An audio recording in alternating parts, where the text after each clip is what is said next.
Good evening दोस्तों, मैं संदीप कुमार। मैंने आज आप सबके लिए लेकर के आया सर एक जबरदस्त एक मस्त टॉपिक, क्योंकि आप सबको पता है ना सर कि आज की क्लास में जो बात करने वाले हैं ना उसका नाम पता है क्या क्या है? रामबाण साबित होने वाला क्वेश्चन। किसमें? तो केमिस्ट्री में सर। देखिए, सबसे पहली बात है ना सर कि मैंने बहुत टाइप का क्वेश्चन करवाया हूं। एग्जाम में आने वाला क्वेश्चन, 10 साल पूछे जाने वाला क्वेश्चन। तो एक बात और आप सबसे मैं कहना चाहता हूं कि जो भी मैं क्वेश्चन करवा रहा हूं वो सारे के सारे सिलेक्टेड क्वेश्चन है। वो आपको तब पता चलेगा जब आप प्रीवियस ईयर जाकर के क्वेश्चन बना करके देखिएगा, यानी कि क्वेश्चन बैंक बना करके देखिएगा, या फिर एग्जाम सेंटर पे जाइएगा तब कहिएगा कि संदीप कुमार कम ही पढ़ाया था लेकिन ठोस पढ़ाया था। हाँ, तभी तो कहोगे कि जब जब तुझको देखो। तो चलिए आइए सर, तैयार हो जाइए आज की रणनीति को लड़ने के लिए सर, क्योंकि आज का युद्ध हम दोनों का है सर, और हम दोनों मिलकर के लड़ेंगे और अपनी सपना को करेंगे साकार। तो सबसे पहले बात आप सबको बता देना चाहते हैं सर कि जो भी लोग अभी तक चैनल को सब्सक्राइब नहीं किया तो सब्सक्राइब कर लेना सर, और बेल आइकन को प्रेस करके सर दोस्तों को भी शेयर कर देना, ठीक ना, क्योंकि अगला क्लास का नोटिफिकेशन आपके पास जाएगा। और एक बात और बता देना चाहते हैं, बहुत सारे बच्चे को लगता है कि बहुत सारे क्लास अभी नहीं चल पाया, तो यूट्यूब के प्ले लिस्ट में जाना सर। पॉलिटेक्निक केमिस्ट्री करके एक प्ले लिस्ट बना हुआ है, पॉलिटेक्निक फिजिक्स करके एक प्ले लिस्ट बना हुआ है, पॉलिटेक्निक मैथ करके एक प्ले लिस्ट बना हुआ है सर। वो सारे वीडियो जाकर के देख लेना, प्ले लिस्ट में सारे का सारे वीडियो पड़ा हुआ है। इसके बाद जाकर के पॉलिटेक्निक एग्जाम देने जाना सर, चाहे बिहार हो, चाहे यूपी हो, चाहे झारखंड हो, चाहे दिल्ली हो सर। आप हर जगह अपनी जलवा दिखा करके आइएगा सर, हर जगह आपको वही क्वेश्चन चमकेगा जो मैं पढ़ाया हूं। आइए,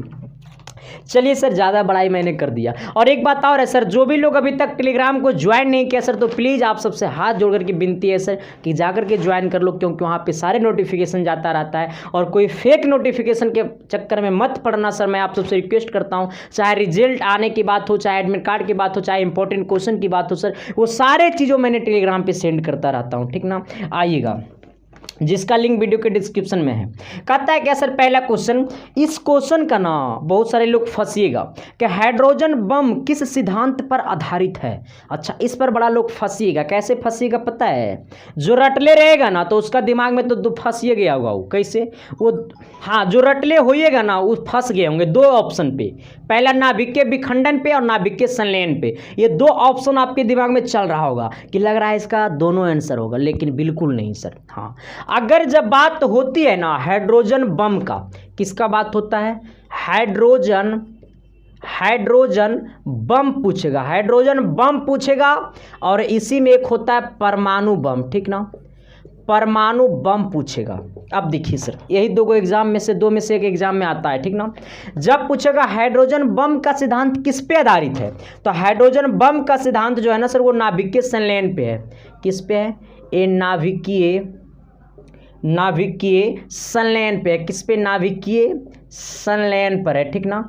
अगर बात होती है परमाणु बम के सिद्धांत किस पे आधारित है, तो नाभिकीय विखंडन पे है। किस पे है? तो ये नाभिकीय, अरे भाई लिखा क्या नहीं रहा है, शादी पार्टी में लग रहा है गए नू तो मेरा दिमागे ओझरा गया।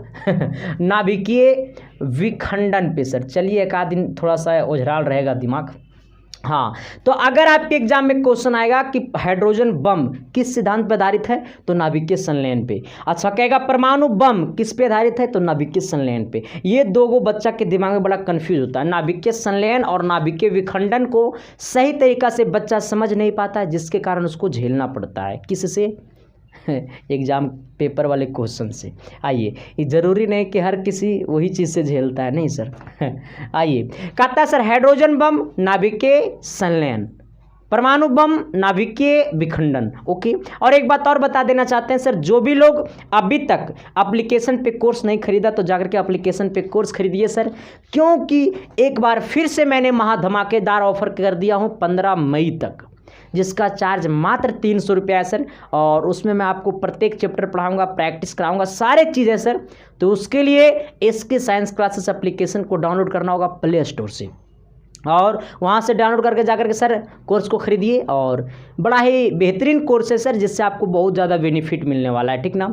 तो उम्मीद करते हैं सर कि आप सब खरीद लिए होंगे, बहुत सारे बच्चे खरीद लिए हैं। और एक बात और है सर, जो मेन इंपॉर्टेंट बात है, 900 सिलेक्टेड गेस क्वेश्चन जो मैंने लिखा हूँ सर अपने हाथों से, जिसका PDF मात्र 60 रुपये में दे रहा हूँ, उसका ऑफर फिर से मैंने एक बार कर दिया है 15 मई तक।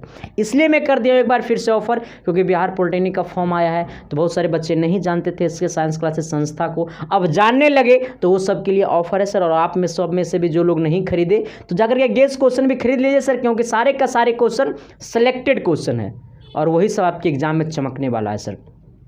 इसको खरीदने के लिए सर वहाँ पे नंबर दिया हुआ है, वही नंबर पर आपको पे फोन, गूगल पे, पेटीएम सारा चीज़ चलता है। उसी नंबर पे 60 रुपया पेमेंट कर दीजिएगा ऑनलाइन और स्क्रीनशॉट वही व्हाट्सअप नंबर पर भेज दीजिएगा और मैसेज में लिख दीजिए सर मुझे गेस क्वेश्चन चाहिए पॉलिटेक्निक का। आपको मिनट भर में आपके पास PDF फाइल सेंड कर देंगे। ओके, यहाँ तक में किसी प्रकार की दिक्कत नहीं होगा। आइए चलते हैं सर। और क्वेश्चन क्या कहता है, बड़ा गर्मी लग रहा था, फैन चालू करने दो भाई, कम से कम कुछ तो राहत रहने दो।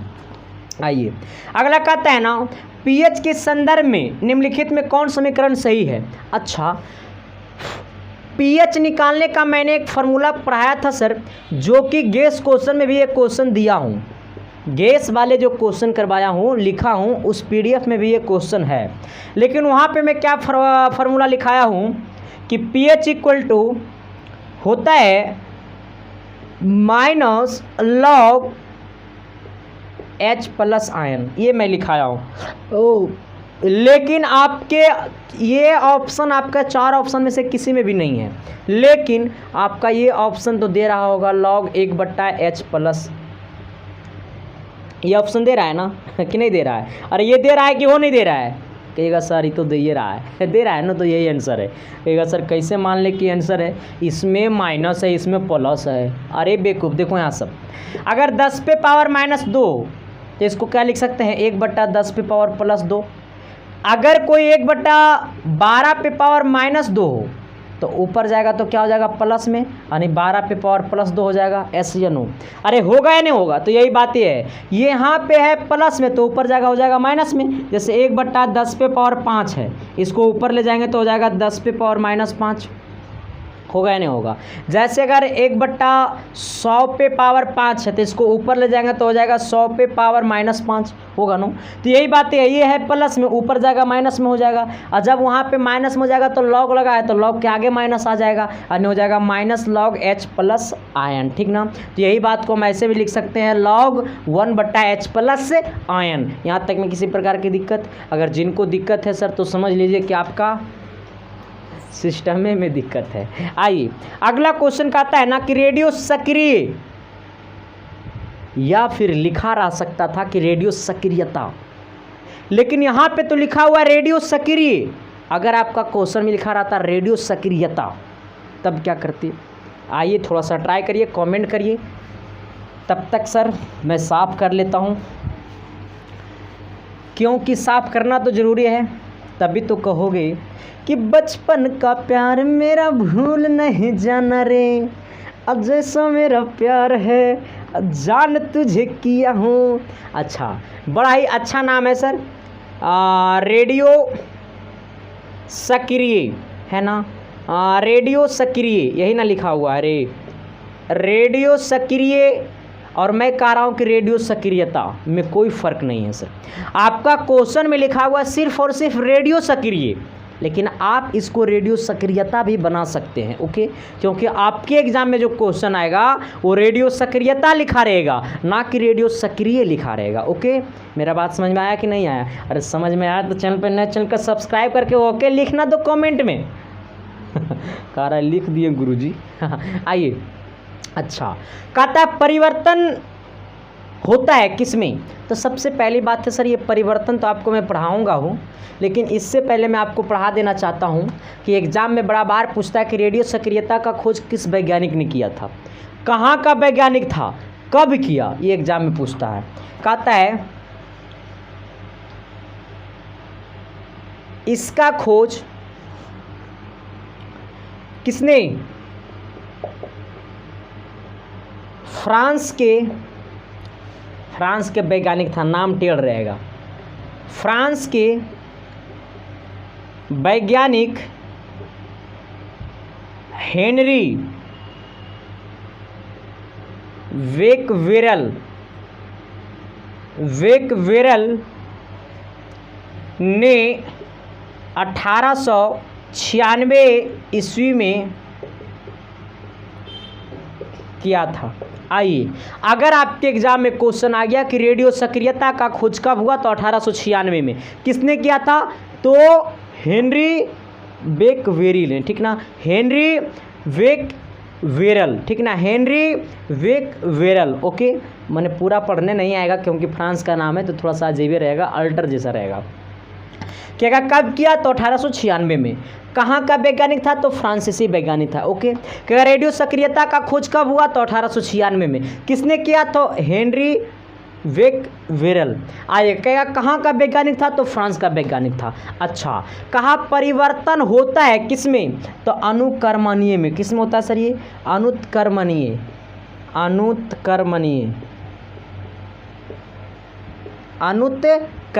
में। यानी ऑप्शन नंबर आपका क्या होगा सर? ये बी होगा। ओके, बस रेडियो सक्रियता से सर ये जो है ना एग्जाम में पूछता है और शायद लग रहा है कि ये क्वेश्चन पूछा हुआ भी है। ओके, तो रेडियो सक्रियता का खोज किसने किया था? तो हेनरी बेकवेरल ने।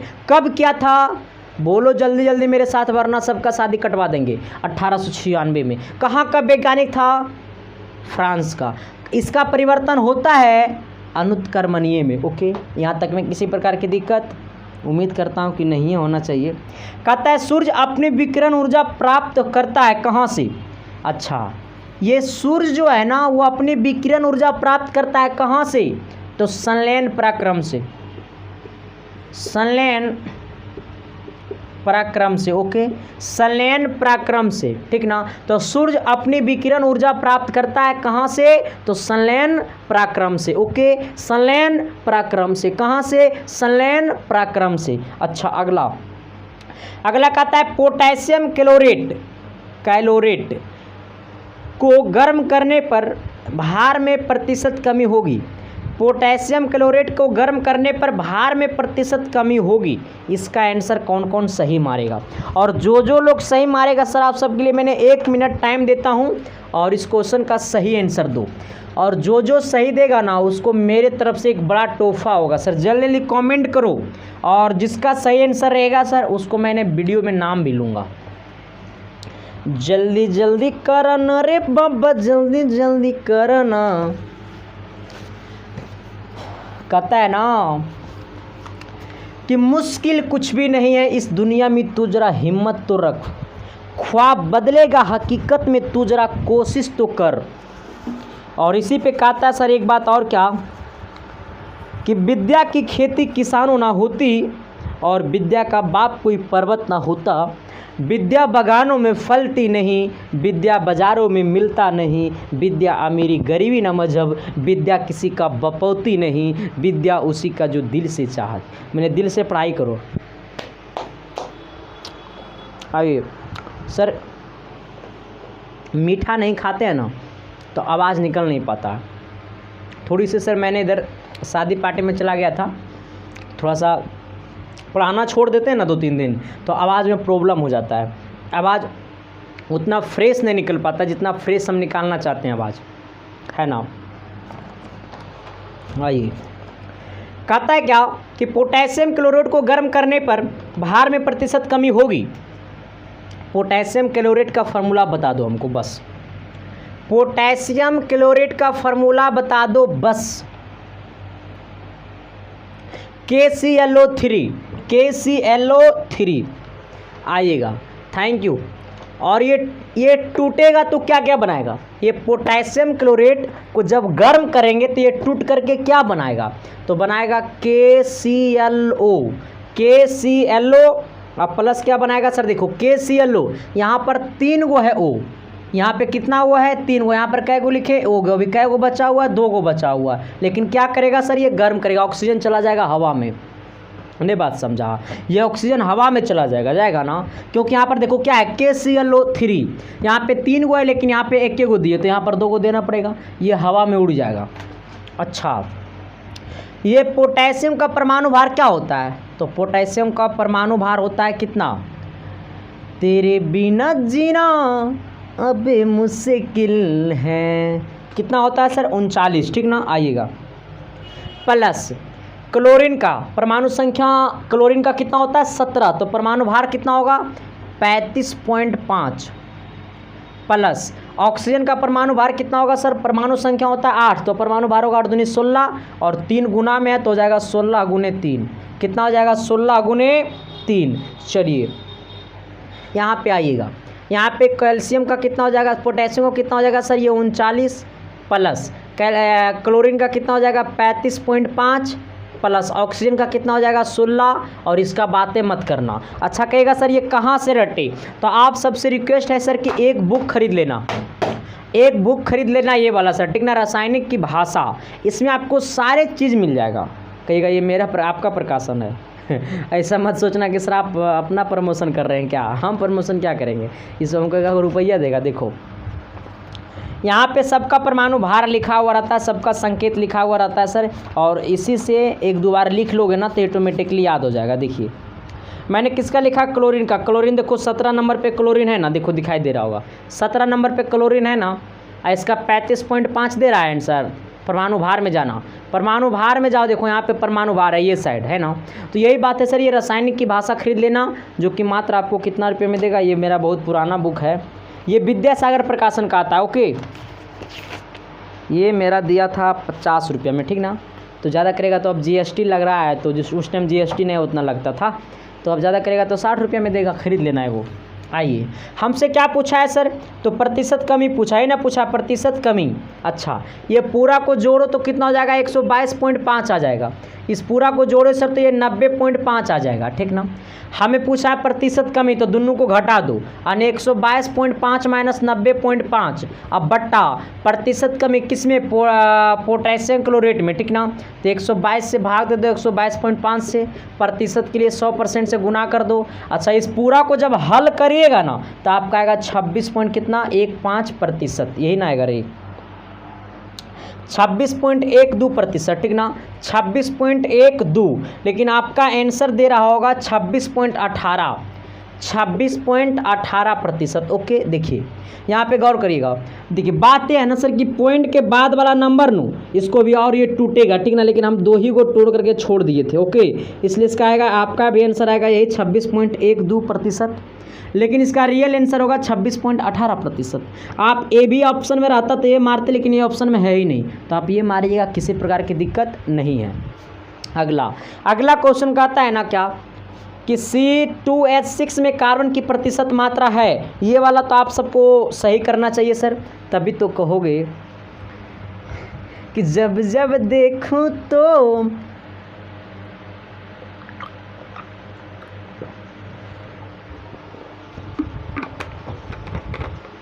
दिल घबराता है, और प्यार में तेरा मेरा तेरा सब कुछ हो जाता है। आइए सर कहता है चलता रहूँगा पथ पे चलने में माहिर हो जाऊँगा। अरे चलता रहूँगा पथ पे चलने में माहिर बन जाऊँगा, चाहे मंजिल मिलेगी या अच्छा मुसाफिर बन जाऊँगा। सर देखो अपनी संघर्ष की रास्ता कभी मत छोड़ना सर, कि ज़िंदगी में जब तक जियोगे तब तक संघर्ष है सर, इसलिए संघर्ष का रास्ता कभी मत छोड़ना, है ना। जब तक आपका ज़िंदगी है तब तक संघर्ष है, इसलिए संघर्ष का रास्ता कभी मत छोड़ना। ऐसा नहीं कि आपको लग रहा हो कि पढ़ाई में ज़्यादा संघर्ष है, ऐसा कुछ भी नहीं है सर। जिस दिन पढ़ाई छोड़ोगे कमाने लगोगे तो उसमें और ज़्यादा मेहनत है। कहिएगा पैसा तो आएगा, अरे सबसे अच्छा होटल वो है जो माँ बाप की होटल में खाता है, लेकिन कितना दिन खाओगे माँ बाप के होटल में, है ना। आइए कहता है सर C2H6 में कार्बन की प्रतिशत, C2H6 में कार्बन की प्रतिशत कितना है, यही ना पूछा रे, प्रतिशत मात्रा। अच्छा कार्बन का परमाणु संख्या 6 होता है, लेकिन परमाणु भार कितना होता है 6 दूनी 12, तो 12 गुने 2 कर देना, प्लस यहाँ पे हाइड्रोजन है, हाइड्रोजन का 1 होता है, गुने 6 कर दो, तो ये पूरा को जोड़ेगा 12 दूनी 24 और 6 कितना हो जाएगा 30, ये पूरा का कितना आ गया 30। लेकिन पूछा है किसका, कार्बन का प्रतिशत। कार्बन कितना है सर, ये C2 है कार्बन। अच्छा यहाँ पे आना, कार्बन C2 है, ये कितना है C2 है, तो 6 12 हो गया, 12 दूनी कितना 24 हो गया, ये यानी 24 पे कितना 30, हमसे पूछा है प्रतिशत, 100% से गुना कर देंगे। ये आएगा, सॉरी सर, ये आपका 6 से काटेगा सर तो ये कितना बार में कटेगा, 6 चौक 24, 4 में 6 पच्चे 30, 5 बार में। 20 पच्चे 100, 20 बार में 20 चौक 80, यानी कितना आ गया 80%। किसी प्रकार की दिक्कत? मैं पूछना चाह रहा हूँ कि आप सबको किसी प्रकार की दिक्कत? कहेगा बिल्कुल नहीं है। कुछ नहीं करना था, परमाणु भार आपको याद रहना चाहिए। अगर परमाणु भार याद नहीं रहेगा सर तो जेबा खोपचा में, फिर हमको मत बोलना तो सब ठीक ना हो, इसलिए परमाणु भार याद रखना पड़ेगा। क्या पूछा, C2H6 में कार्बन की प्रतिशत क्या है? तो परमाणु भार याद है तो कार्बन का परमाणु भार होता है 12, 12 दूनी हो गया 24 आना। हाइड्रोजन का परमाणु भार 1 होता है, 6 गुना में है तो 6 कम 6 हो जाएगा, यानी 24 और 6 हो जाएगा 30। पूछा है कार्बन का, तो कार्बन C2 है, यानी C2 में क्या है तो कितना हो जाएगा 24 हो जाएगा परमाणु भार, तो 24 बटा टोटल कितना है 30, तो 24 बटा 30 100% से गुना कर देंगे, आ जाएगा 80%। क्या दिक्कत है? हाउ मनी दिक्कत? इंग्लिश मेरा हेवी है। आइए, और 11 12 का भी क्लास चालू हो गया सर। मैं आप सबको बता देना चाह रहा हूँ कि 11 12 का भी क्लास चालू हो गया, और वो जो क्लासेस सर आपको ज़्यादातर के math bye Sandeep Kumar YouTube channel पे वो क्लास चलेगा, ठीक ना। ये क्लास पे, इस चैनल पे बहुत कम क्लास चलेगा सर, क्योंकि इस पर क्लास 10th का भी क्लास लेना रहता है, पॉलिटेक्निक का भी क्लास लेना रहता है, तो बार बार आपको भी दिक्कत होगा वीडियो खोजने में इस पर, इसलिए वो अलग चैनल बन गया है जिसका नाम है मैथ बाय संदीप कुमार, ठीक ना। इस चैनल के लोगों में जाकर के देखना, उसका दिया होगा लोगो। आइए, या फिर जाकर के सर्च करना नू। कहता है अगला क्वेश्चन क्या सर, कि एक यौगिक का अनुभार 98 है, इसका उसका यौगिक का वाष्प घनत्व क्या होगा?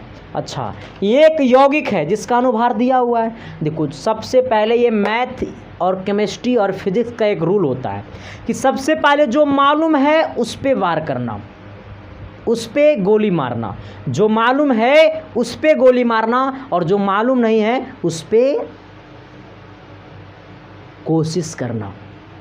हाँ, कहता है ना, इंतजार करने वालों को सिर्फ इतना ही मिलता है जितना कोशिश करने वाले छोड़ देते हैं। आइए सर, कहता है एक यौगिक का अनुभार कितना है? तो सबसे पहले गौर करना, कोई भी यौगिक है जिसका अनुभार कितना दिया हुआ, 98 दिया हुआ, यही ना है।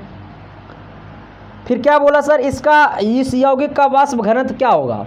तो फार्मूला होता है, आद कर लेना, ठीक ना। आद नहीं है तो आद कर लेना। अनुभार इक्वल टू होता है 2 गुने वाष्प घनत्व। क्या होता है सर? 2 गुने वाष्प घनत्व। क्या होता है? 2 गुने वाष्प घनत्व। जिसको याद नहीं वो याद कर लेना। अनुभार दिया हुआ 98, क्या है, कितना हल्का क्वेश्चन है। और 2 गुने वाष्प घनत्व, ये 2 गुना में नीचे आएगा भागा में, यहाँ पे क्या हो जाएगा सर, ये आपका हो जाएगा वाष्प घनत्व।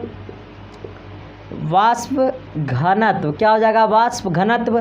2 से काट देना, आपका 49 बार में कट जाएगा, यानी कितना हो गया 49 आ गया वाष्प घनत्व। किसी प्रकार की दिक्कत है? क्वेश्चन में कोई ताकत है रे?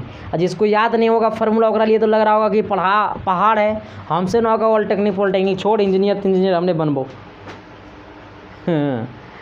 अरे बोलने से कुछ नहीं होगा बिड़ू भाई, ये बिड़ू भाई कुछ नहीं होगा बोलने से, पढ़ना पड़ेगा, क्योंकि कंपटीशन का दुनिया बड़ा हाई होता जा रहा है सर। और मैं कहूँगा जो कोई नहीं सिखाएगा वो मैं सिखाऊंगा, तो मेरे साथ जुड़े रहो। हर चीज़ को मैं सर अपने लॉजिकल में आपको पढ़ाऊंगा। ओके, देखिए क्या था दिया हुआ था, अनुभार 98। अनुभार यहाँ पे दिया हुआ 98।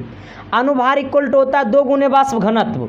यहाँ पे 2 गुना में नीचे आएगा भागा में, 98 बता 2 करेंगे तो 49 आएगा, यानी 49 क्या हो गया? वाष्प घनत्व हो गया। अगर क्वेश्चन में वाष्प घनत्व ही मालूम रहता तो अनुभार निकाल देते 2 से गुना करके। क्या दिक्कत है? पूछ रहा हूँ, क्या दिक्कत है? कोई दिक्कत है? कहेगा ना गुरुजी, और ना गुरुजी तो शेयर कर लूँ। कहेगा एनी टाइम मास्टर अपने चक्कर में रहता है। कहता है पानी के 180 ग्राम मोल में मोलों की संख्या होगी। अच्छा, क्या कह रहा है? पानी के 180 ग्राम में मोलों की संख्या होगी। देखो क्वेश्चन कितना तगड़ा है। इसका भी फार्मूला होता है, मोलों की संख्या बराबर, मोलों की संख्या बराबर ग्रामों में भार, ग्रामों में भार बटा अनुभार। बटा अनुभार। अब देखिए ये फॉर्मूला याद कर लीजिएगा, बस इसका आंसर आ गया। कह रहा है मोलों की संख्या बराबर ग्रामों में भार बटा अनुभार। अच्छा किसका पूछा है? तो पूछा है पानी का, ये ना पूछा रे, पानी के 180 ग्राम मोलों में, पानी के 180 ग्राम मोलों की संख्या होगी। अच्छा पानी का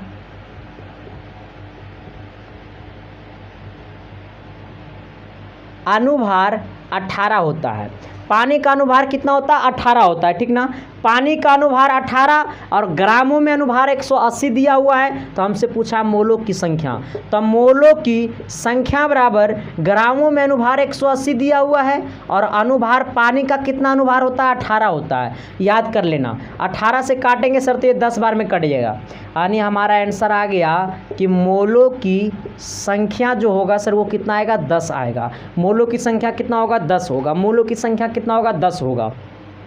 यहाँ तक में किसी प्रकार की दिक्कत? मैं पूछना चाह रहा हूँ किसी प्रकार की दिक्कत? अगर दिक्कत है तो संदीप कुमार को बोलना सर, क्योंकि आपका संदीप कुमार आपका है, मेरा कुछ नहीं है, उसमें सब कुछ आपका है सर। इस टी शर्ट जो है ना वो आप ही का पैसा का है, ये जो आपको हाथ में मार्कर दिखाई दे रहा है ना वो भी आप ही का पैसा का है, और यहाँ तक कि आपको हाथ की कलाई में जो आपको धागा दिखाई दे रहा है ना रेड कलर का, वो भी आप ही का पैसा का है। मेरा कुछ नहीं है, सिर्फ मेरा दिमाग है, और सबसे दुनिया का सबसे कीमती चीज़ तो मेरे पास है, और वो कीमती चीज़ आपके पास भी है। बस सही तरीक़ा से इस्तेमाल करो, फिर तो तुम्हारा कोई टक्कर नहीं देगा। आइए अगला क्वेश्चन क्या कहता है सर, सोचिएगा, विचार करिएगा।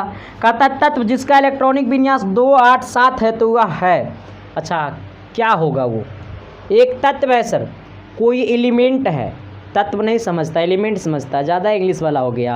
आइए एक तत्व है सर, ये 2 है और ये कितना है? 8 है और 7 है, ये क्या है? तो सबसे पहले इस तीनों को जोड़ दो तो कितना आएगा? 17 आएगा। ये 17 हो गया क्या? ये परमाणु संख्या कहला गया। ये क्या कहला गया? 17। तो ये परमाणु संख्या कहला गया 17, ठीक ना। अच्छा 17 परमाणु संख्या किसका होता है? क्लोरीन का होता है। अच्छा क्लोरीन क्या है? तो ये एक हाइलोजन है। क्या है सर? ये हाइलोजन है। क्या है? ये हाइलोजन है। ओके आंसर हो गया। कह रहा था 2 8 7, तो 2 8 7 को जोड़िए 17 कहलाएगा। ये 17 क्या होगा? तो परमाणु संख्या होगा। अच्छा परमाणु संख्या 17 किसका होता है? तो क्लोरीन का होता है। क्लोरीन क्या है? तो एक हाइलोजन गैस है। किसी प्रकार की दिक्कत नहीं है। अगला कहता सबसे भारी धातु है मैग्नीशियम, निकेल, कैल्शियम और सोडियम, यानी Mg, Ni, और Na। इसमें से राइट आंसर कौन है सर? कमेंट करना, और जिनको पता नहीं है तो वो जाना कमेंट बॉक्स में, मैंने कमेंट इसका आंसर कर दिया हूँ, ठीक ना। और जो लोग सही कमेंट करेगा सर उसका अगला वीडियो में नाम मिलेंगे, ठीक ना। तो thank you sir, love you. और क्लास थोड़ा सा भी अगर अच्छा लगा सर तो भाई को प्यार देना, और चैनल पे ना हो तो चैनल को सब्सक्राइब कर देना। मिलते हैं आप सबकी अगली क्लास में, टेंशन नहीं लेना है सर, आपका भाई आपके लिए जिंदाबाद है। Thank you, love you.